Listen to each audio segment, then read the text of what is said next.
International sports competitions are a chance for countries to showcase the best to the rest of the world. Now, China has ambitious plans for the year 2022 Winter Games in Beijing. After hosting the 2008 Summer Olympics, Beijing will be the first city ever to have hosted both of the Summer and the Winter Games. Since 2008, there has been a huge growth in the number of people in China getting involved in sports as the legacy of the Beijing Summer Olympics moved on. Earlier, I had a chance to sit down with Deng Yaping, a Chinese table tennis player who won 18 world championships, including 4 Olympic championships between 1989 and 1997. She shares with us the development of sports in China in the past decade.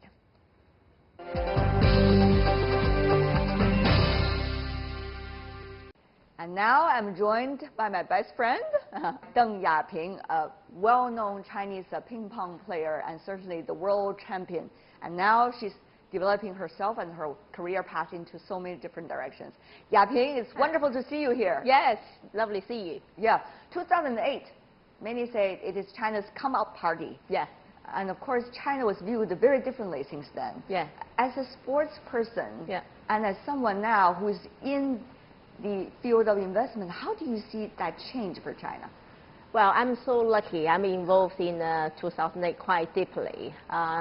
At the beginning, for the bidding part, and then after that for the organizing committee, and during the marketing department, funding the money for the games, and also during the games, I'm working for the Olympic Village. So I can see, because I'm athletes and then retired, what I see that I was athlete, I achieved the highest goal, which is the Olympic medalist. Right. And also, I'm the back a little bit and work and serve for all athletes around the world, and to come up to the Beijing Games, and also to serve them, let them eating better, sleeping better, right, performing better. Providing all these services to That's right, yeah.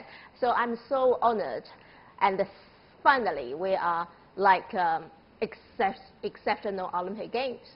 And also for the Chinese delegations, as the #1 rankings for the gold medals and also medal tables for #1, which is the first time. So I think we really reached the peak. Right. So after that, until now, 11 years?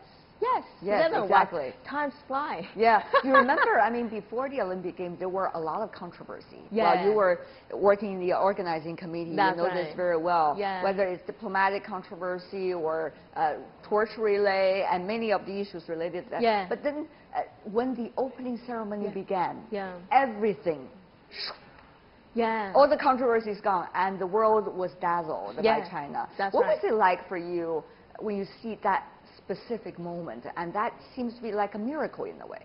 Well, I just give you one story, which is my supervisor, second supervisor in Cambridge, and she is a Chinese, and she got a PhD in Cambridge as well, and then now is in teaching in Cambridge. She said to me after Olympic Games opening ceremony, and next day she went out to the supermarket.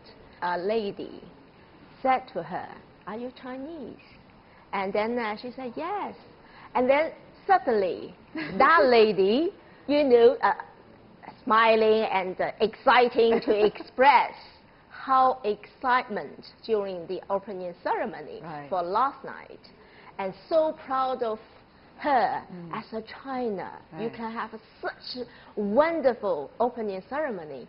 So my friends, my second supervisor called Zhang Ying, said, "I never ever, I'm studying abroad for over 10 years, almost 20 years, never one general public person, just one normal person to say to me, so proud of China, so proud of the Chinese." With a lot of pride and admiration as well. Yeah, exactly. So it taught me that story. I'm so, excitement. She must be proud of you as well, because you were working for the organizing committee. Exactly. Right. So past then, during these 11 years, I can see lots of people pay attention to their own health, own participation in sports, rather than just watching, just looking.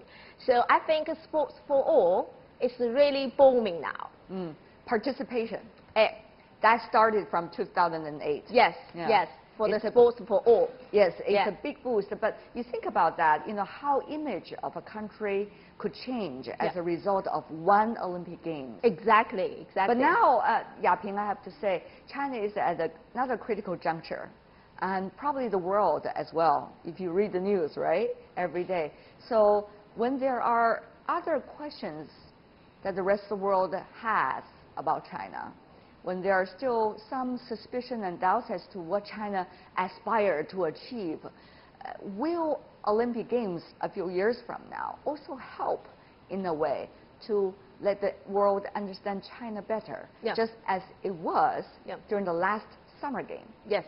We will have host the Winter Games in 2022. So Beijing will have either summer and winter. I think only one of them in the world have the city can host the two games. Yes.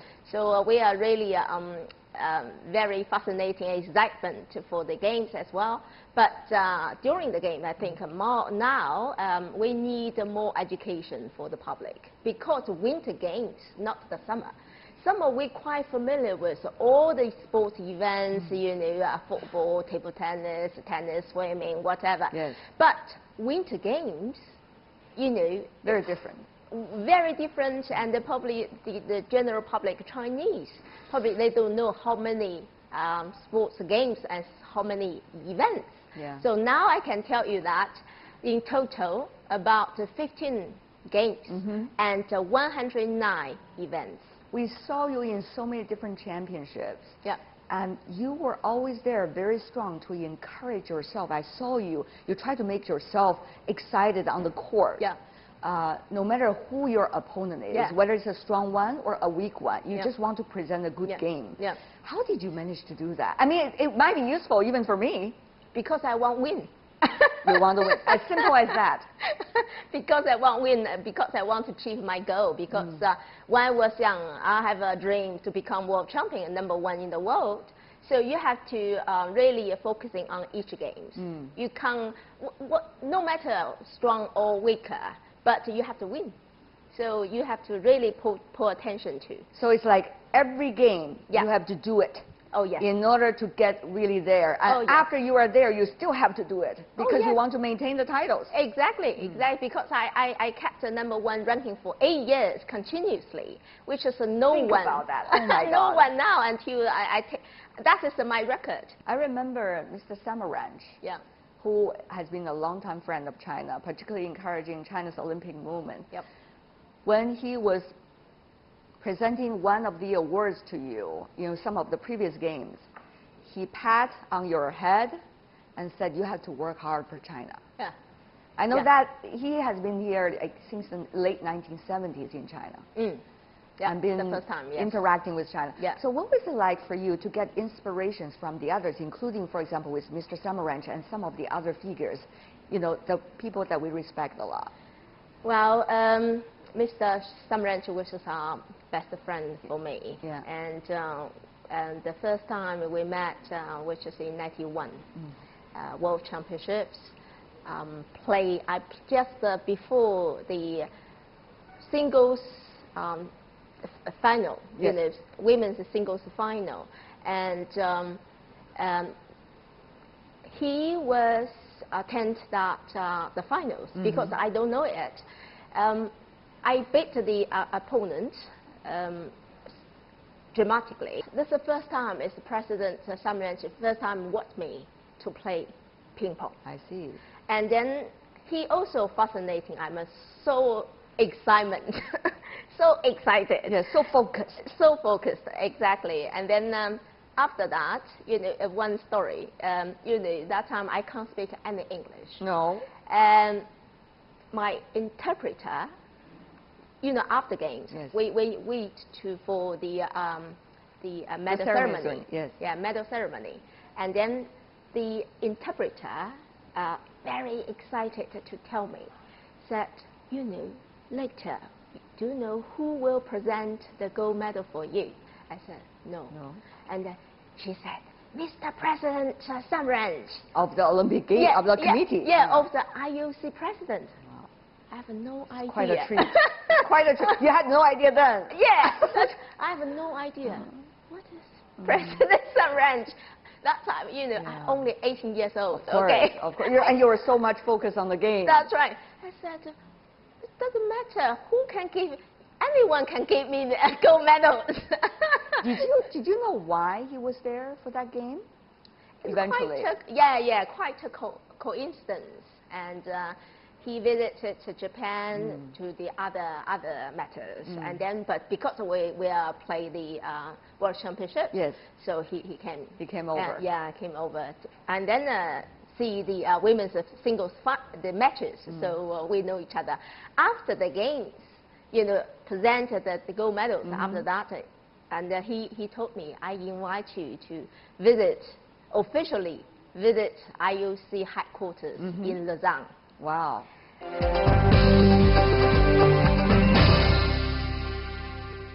How eventually these, you know, you get inspirations from these people? Oh, yes. Because many of them have been encouraging you to go on as much as you can and be there. Yeah. Do it.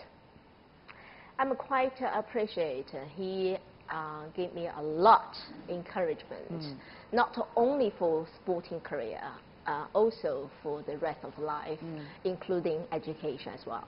So from that moment, we become friends. Yes. And in total, in my sporting career, he has presented 5 times gold medalist to me. For you. Yeah. And then so we have also a lot of story like he said I must be win the Barcelona Olympic Games. So we'll setting the date, and he said I will present the gold medals. I said, wow, this is a long time after, you know, I have been practicing so hard. So each a lot of lovely memories. So that's stories. when the friendship. That's how the friendship happened, isn't it? That's right. But you know, when you think about that, China from nowhere to what it is, even when it comes to sports, it's quite a journey. You know, in retrospect, why do you think we could reach where we are today? I think one thing is that really a lot of the Chinese young generations or young people love sports, and they give us the chance to present ourselves. And also, in some sports, we really have talented young people. Table tennis, particularly. And I think table tennis is one of them. Yeah. And we really have, as the Chinese, I think we quite suitable to play that game. And they need the techniques, they need the speed, and also a lot of some tactics as well. So I think it's really suitable for Chinese people. So and also quite easy because they don't need much bigger rooms, and the equipment is not expensive. Easy access. Exactly. I think that is a suit for whole China, for whole situation. And then we see transformation of you one after another. Yeah. After graduating from the table tennis court, you went to university. Listen to your beautiful British accent. One could tell you also studied in university in the UK. Yeah. And then got your master and even doctorate degree coming from Chinese universities. What does it take to you, now you think about it in retrospect, to always be on a learning curve? Is that what you're about? Or others could also follow suit? Wow, this is a very good question, actually. Let me think about a few words. Difficulties, challenging, exciting, and fascinating. Oh, wow. Quite a combination. So I think that the third word is really during my retirement after 11 years for the studying. First of all, I joined the Tsinghua University as the bachelor degree. Finally, I got it. you know, at the beginning, I went to Tsinghua. I thought, oh, I'm the weakest student in Tsinghua. So, but one hand, I have found my confidence. Yeah. You know, the confidence is that, oh, a lot of schoolmates, they haven't got my experience. You know, I go a lot of the places to play the competition, not only in China, yes, also in the globally. Right. I can see many things that you haven't seen it. Even I have a lot of taste, a lot of good food, and but also they haven't got Always see your strong points. That's right. And then now, I believe everything starts never late. Never late. Never late to start. I believe that's saying. So now I'm learning. I start to study. So one day I will catch up with you. So that's a great thought. That's great thought. And you'll be implementing that thought on different jobs. I mean, after graduating, you went to, of course, the organizing committee for the Olympic Games. Yep. After that, you also went to work for some SOEs. There were some controversies, but you came out very strong. After that, now you're doing your investment fund. And this is a very competitive area, to say the least, if you think about China and the economy. So once again, how can you come into one area without knowing much at all, but come into it and be able to function and strongly eventually? Actually, probably from my personal attitudes, I like to learn something new. I like to see, find something new will, you know, get me amazed about. So I'm not really afraid about the new things, yes, but rather than I like it. So each time for the changement, I mean, either for the study or I work for the IUC and work for the organizing committee or different positions. I always to learn from the previous who are experienced. Always ask them how to do it. I think that is a very good way to let you quick to catch up to what's the most important things you needed. So I think maybe this is a... Well, at the very beginning, you know, if you are not a celebrity, it's very easy because you can just go to people and people will tell you patiently. Oh, yes. But when you become a celebrity, a big name, people will feel intimidated when you ask them, no, other way. The other way around. Yeah, okay, that's great. Yeah. So being a celebrity does help in a way. Oh, yes, sometimes, I think. Yes, but the other way, yes, also a lot of people think you should.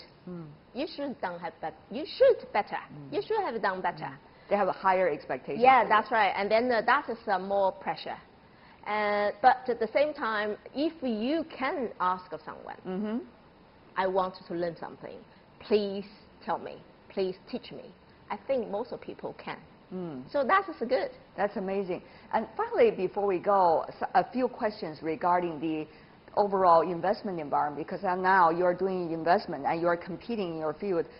China has been encouraging its own economy, but at the same time encourage foreign investment. So obviously you're getting much more competitive field than it used to be. Yep. What do you make of the current situation right now?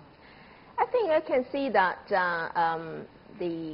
we need, the Chinese, as a Chinese, we need continuously to open the door to the world. And like sports, I just gave the example that as a Chinese delegations, now it's one of the big players or strong players participations in the world competitions. And the same time, we need partners, we need the trainers, because not only alone you can to win. So we need partners, we need a team work to make our even strongly. So I think as take sports as a good examples. We need the partners, we need the trainers, we need the teamwork to make a world better. It's a very inspiring conversation, I have to say. I think sports is the real logic for many of us to learn about life, and it's right in front of us. Yaping, what a pleasure to have you here on our program today. Thank you so much. Thank you very much for inviting. And congratulations to whatever you're doing right now. Thank you. Thank you, Yaping. Good luck. Thank you.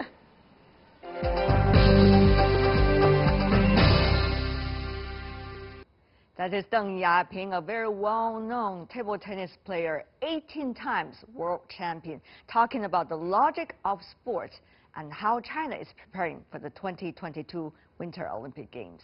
And that is all the time we have for today. If you'd like to see more, try to find us World Insight CGTN into your search engine or check out our YouTube channel. You can also follow us on Twitter, Facebook, and Sina Weibo. From me, Tian Wei, and everyone on the World Insight team, thanks for watching. Tune in again next time for more insights across China and around the world. Good night.